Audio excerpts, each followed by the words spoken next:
Welcome back, everyone. So thank you so much for joining in. Today we're going to be looking at how to do some inking techniques using some ink washes, and the whole purpose of this is to give you a chance to practice actually creating different values with ink rather than with a pencil. So for reference, we're going to be doing something very similar to this pencil drawing that I did. It's very simple. It can be done very easily with ink, and it gives you an opportunity to practice doing some gradation as well as some contrast. So let me go ahead and get set up, and then we'll go ahead and get started. So what we're going to try to do today is we're going to try to replicate this pencil drawing using inking techniques. We want to keep this relatively simple, so we're not going to be doing a lot of highlights and shadows within the objects themselves. We're just really going to focus on trying to create contrast between the objects. We're only working with 4 layers, so we're going to work from back to front.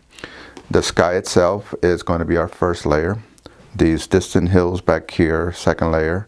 These hills in the mid area are going to be our third layer, and the tree and this vegetation here is going to be our 4th layer. Okay. 2 things that we want to try to accomplish. We want to try to do a little bit of gradation, going from medium to light or medium to dark, and we want to create contrast. And if you remember, contrast is the difference between two or more objects. So here we have a nice light glow against a medium dark area, which creates that separation. You'll notice that there are really no outlines. Everything is seen through the use of contrast. So that is what we're going to focus on today. Okay, so I'm going to be using this as a reference. It's not going to be an exact duplicate, but it'll kind of give you a really good idea on how this was done. So let me go ahead and scoot this out of the way, and then we'll go ahead and get started. So I've already got my watercolor paper out. I put a 1/2-inch border all the way around, and that's just for taping purposes. And as always, you want to tape your watercolor paper onto a backing board. The reason for that is you're going to be getting this pretty wet, and it's going to bow on you, it's going to wrinkle on you. But if you have it taped down, as it dries, it'll re-stretch itself to a degree, which will make it much easier later if you decide that you want to mat this or frame it.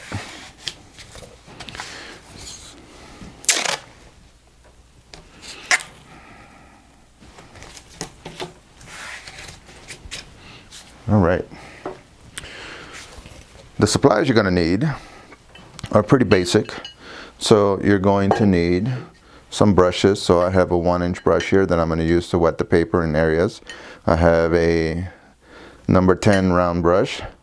I have a detail brush, and I have a number 2 sable brush. Okay. You don't need all these brushes. You can probably get away with 2. But these are the ones that I'm going to be using on today. You're also going to need a container with clean water and a container to clean your brushes in.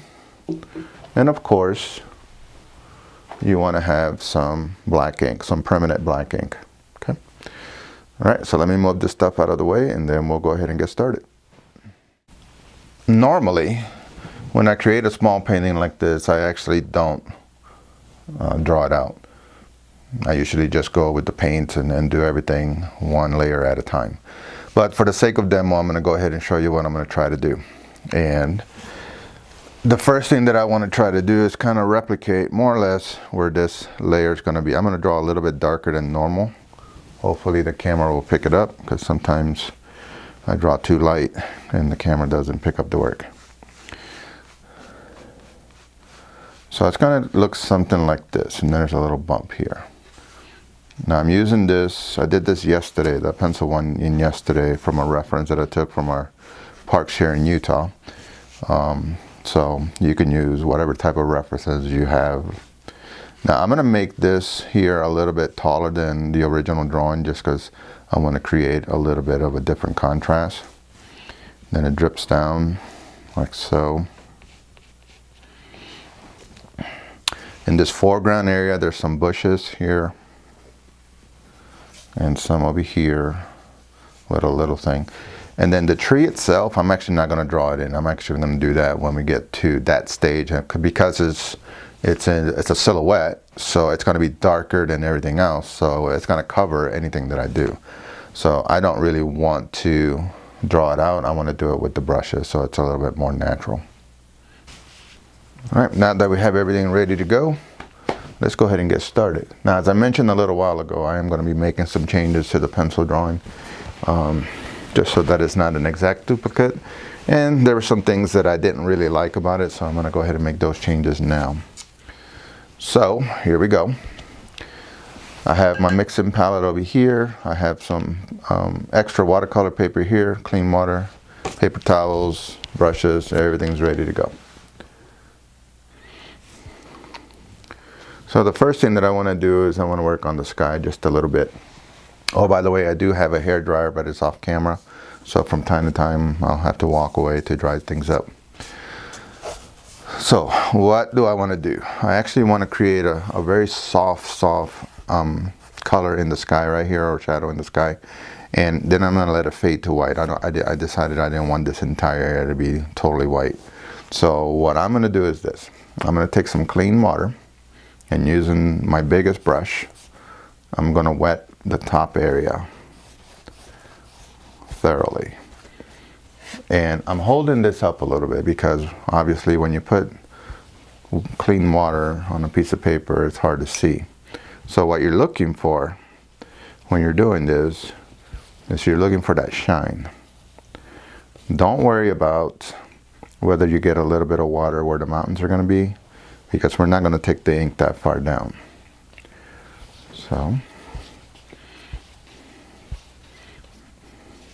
So hopefully you can see it in the camera. It should be all nice and shiny. There you go.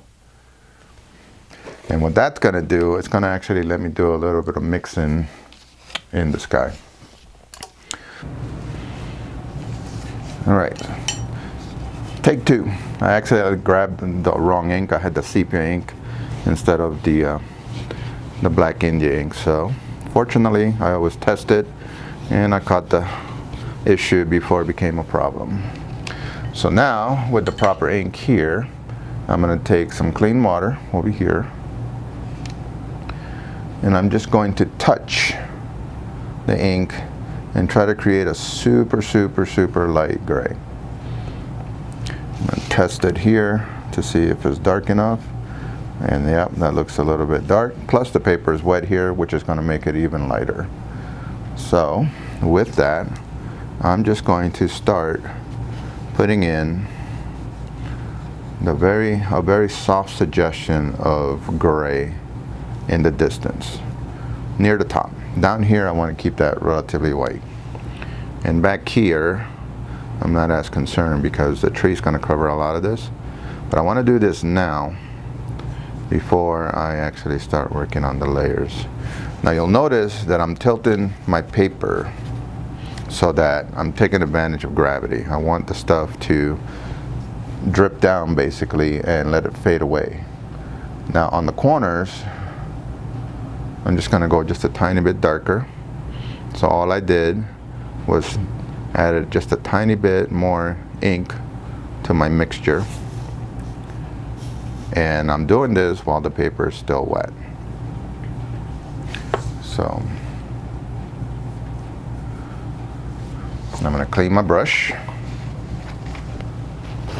dry it with a paper towel, and then just touch the bottom a little bit just to kind of blend them away. So that's really all I'm going to do for the sky. It's super subtle. But it breaks up some of that white. Okay. Now I'm going to kind of repeat this area right here, but I have to be careful because if I were to put this right here right now, the ink would wick upwards into the sky, and it would actually hurt that line. So what I'm going to do is I'm going to take a minute and I'm going to dry this, and then we'll work on this layer here. All right. So the first layer is done and dried. So now I'm going to start working on the second layer. And what I want to try to do here, just like in the picture, I want to start off with a, excuse me, a medium gray. And then I want to let it get really light here. so that when I do this layer, I'll have that contrasting area. Okay. The process is pretty much the same way as we did the sky. That's why it's important to dry the layers in between. So the first thing that I want to do is I'm going to wet this layer here. Now here I do have to be careful that I stay on that top line there. Now if I was doing this, if this wasn't a tutorial, I wouldn't even draw that in. I would actually be doing this with just water. But I want you guys to kind of see where that line is going to stop. Okay. Now, switching back to this brush here, I'm going to mix up a color that's slightly darker than what we have here. So I'm going to grab a little bit more water because it's starting to dry up. I'm going to grab a little bit of ink. And I'm going to test it here. I need it to be slightly darker than that one. That looks the same to me. So I'm going to add just a tiny bit more ink. Remember that the paper is wet, so it's going to dilute the ink even more.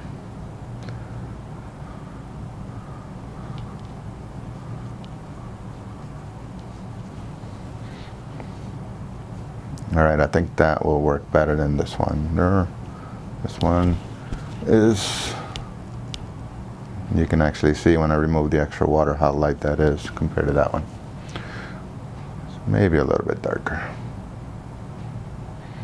Okay, the paper's still wet.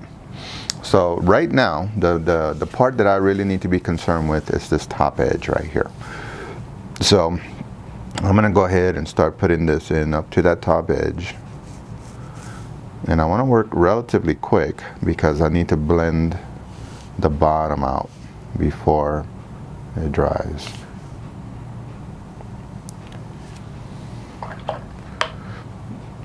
Now, just with plain water, I'm going to fade that out. This is why it's important to wet the surface first. If I would have done that with the paper dry, the ink would have been absorbed too quickly and I would not be able to blend it, as you see here. So on this side, you can see that the ink is already starting to dry up a little bit. And I would say that's one of the biggest issues that students have with the ink, is that because it dries, and when it dries it's permanent, it's intimidating, right? If you make a mistake, you can't fix it like you would with a pencil. But because I'm working on a wet surface, I can still make changes. So what I'm doing right now is I'm taking some of the ink out here before it dries, right? Because remember I said I want this area to be super light. And I want the top area to be slightly darker than the sky. So that's that contrast we're always talking about. Now, because the paper is wet, I can still make some minor changes. So I'm just adding in, I don't want a hard outline, and I don't want a thin gray line because then it looks like a thick outline. So I'm actually blending this a little bit using just a tiny bit of ink, and then working it down and letting it disappear into that white area.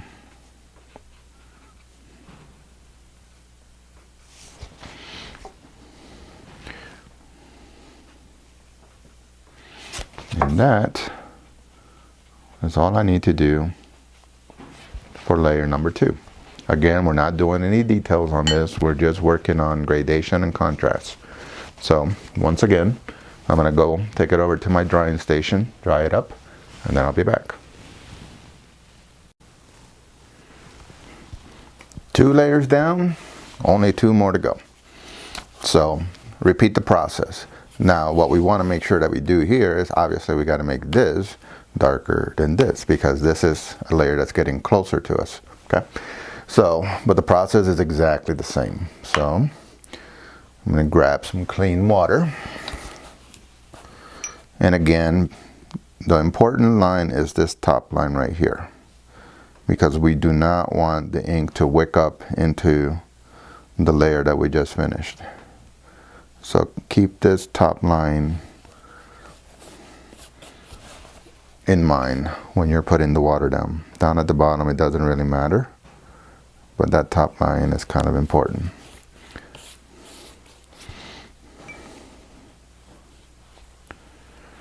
And remember, all we're doing is buying time and mixing on the canvas or the watercolor paper. So still working with this batch right here. Now I need to go darker. Now I know this looks really dark, but when we put it here and do the test on the paper, you can see that it doesn't look as dark as that. But it does look darker than that, which is what we want. And I think I'm gonna go there, and then if I feel it's not dark enough, then I may add a little bit more to it. But right now it looks pretty good, so I'm gonna go with it. So loading my brush thoroughly, and just like before, I'm going to work from that top line down and let it kind of do exactly what it's doing there. I'm letting gravity help me. So I tilt my board towards me and allow the gravity to help me out.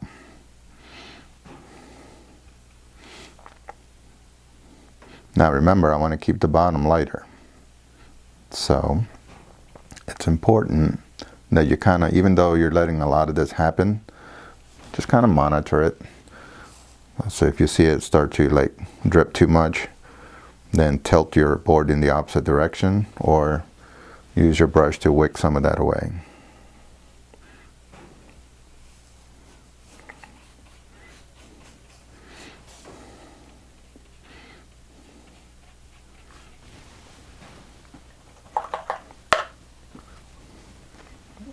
This time using just water by itself, and I'm just going to kind of let that fade down.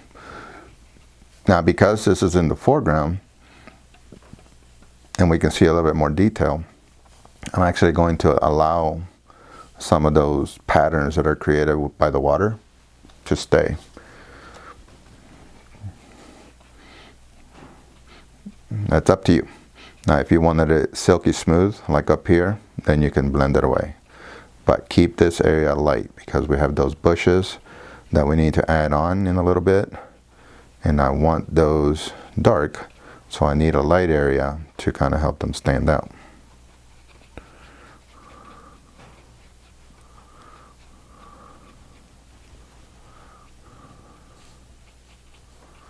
And I think that will work just fine for now.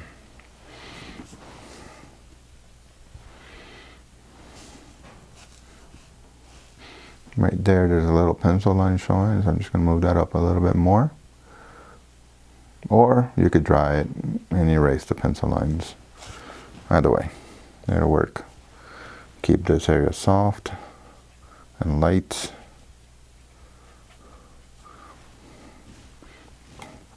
Okay, 3 down. Let me go dry it, and then we'll start on the final layer.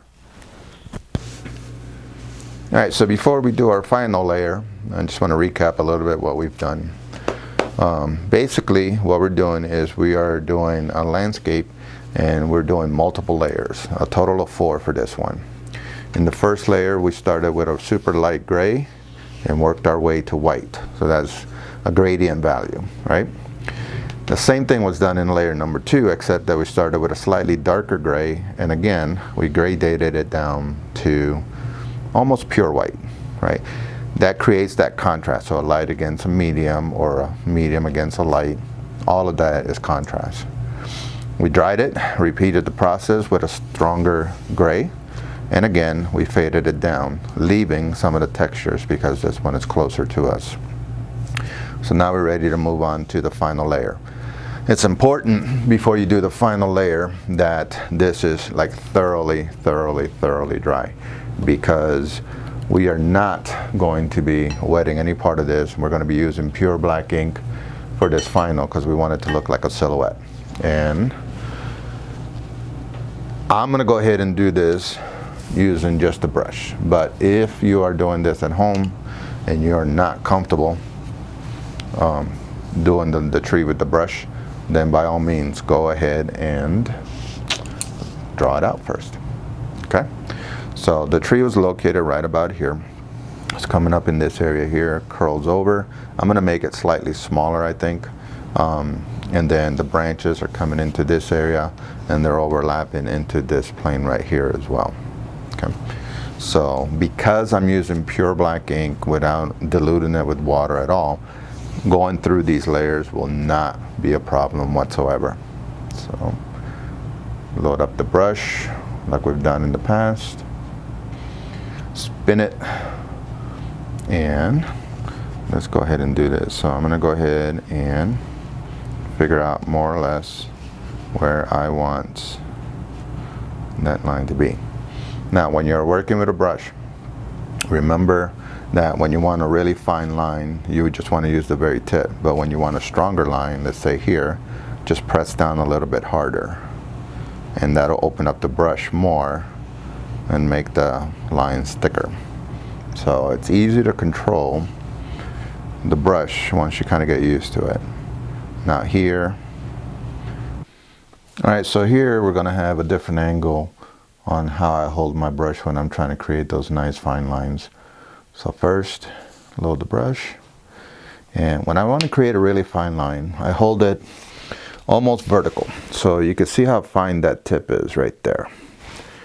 And that allows me to really create some really fine, delicate lines like so. You can also do it coming towards you, just barely touching the paper to create those delicate lines. However, when I want to create thicker lines, I simply press a little bit harder and then gradually soften the pressure to create the finer lines.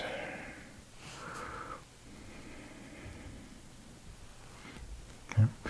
And if I want a really thick line, then I'm going to go ahead and take my brush and turn it almost sideways, and then gradually soften the pressure back to a vertical format to get those really fine lines. Now this works if your brush has what is called bounce back. So make sure that you test this with water, and pay attention to, like, when you press down on the brush and you release it, does it come back to a point? If it does, then that's great, that's golden. If it doesn't, then this technique, you'll probably have to switch to a different brush, or a smaller brush, or find a brush that has more bounce. Okay, and that's really all that I was doing. I know my hand was in the way when I was filming, so I wanted to show you this right here. That's really all that I was doing. And you can keep going on and on and on. Now this tree has lost its leaves, so I'm not going to put any in, but if I wanted to put some in, I could just either tap with this brush or switch brushes and do something different. In fact, I think I'll show you that when we get down to the bushes down below.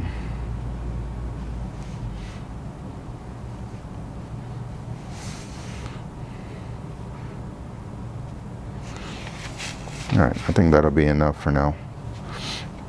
I'm going to bring this down just a little bit more and let it get just a little bit thicker. Maybe like a little piece of a branch here that broke off, maybe. Just to break up some of that negative space. Okay.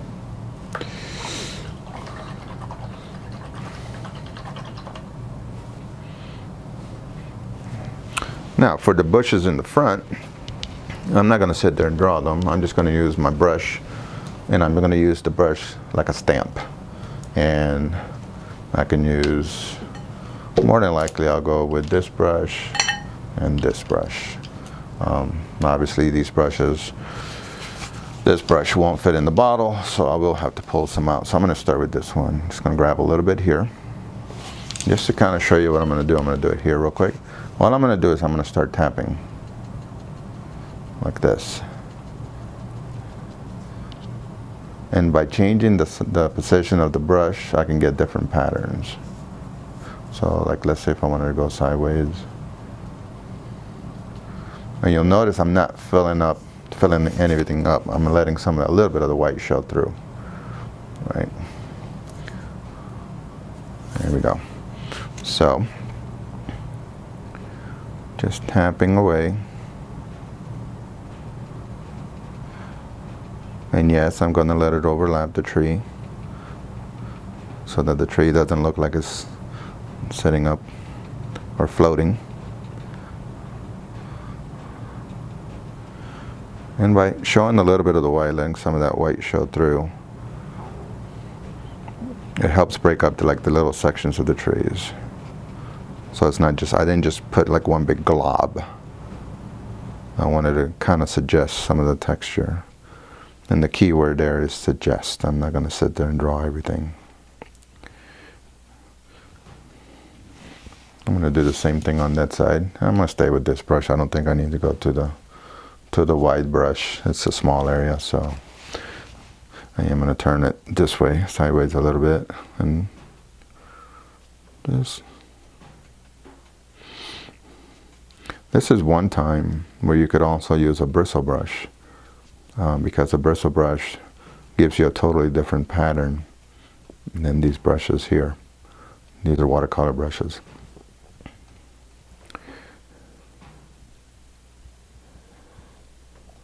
I'm going to go ahead and put in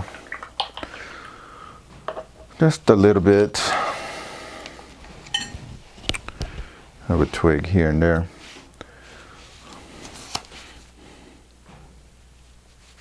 But not too much, because I don't want it to take away from our tree, which is kind of the focal point. Oops. Almost went completely off camera there, huh? And maybe here just some tall grasses. Same thing on this side.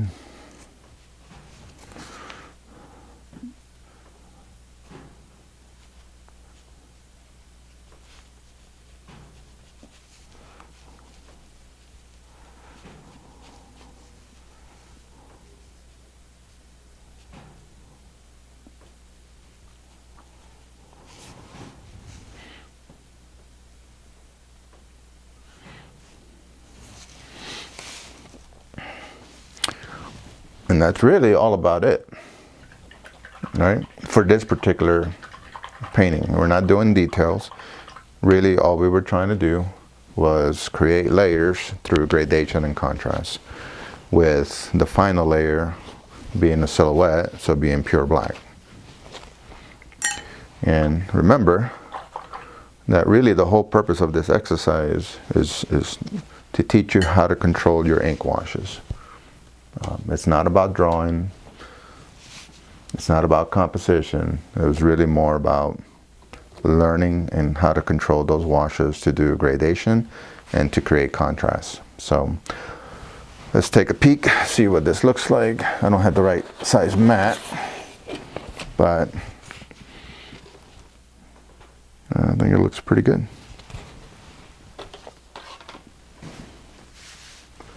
So I hope you like this little presentation. If you're doing this at home and you're not sure whether or not you can do this, go ahead and try it in pencil first. It's easy to do. You can erase. You can make a lot more changes to a pencil drawing than you can to an ink drawing. And then once you kind of like get comfortable with it, then switch over to the inks. It's not that hard. The biggest difference between working with a pencil and working with ink is planning. If you plan ahead and you kind of figure out what you're going to do, when you need to do it, when you need to dry things and things like that, then working with ink is actually not that hard. But it does take a little bit more planning, because if you make a big mistake, you're not going to be able to get rid of it, and then you'll have to restart it or somehow hide it. So hope you enjoyed this tutorial. I enjoyed bringing it to you. As always, please leave a comment and don't forget to subscribe, and thank you for watching.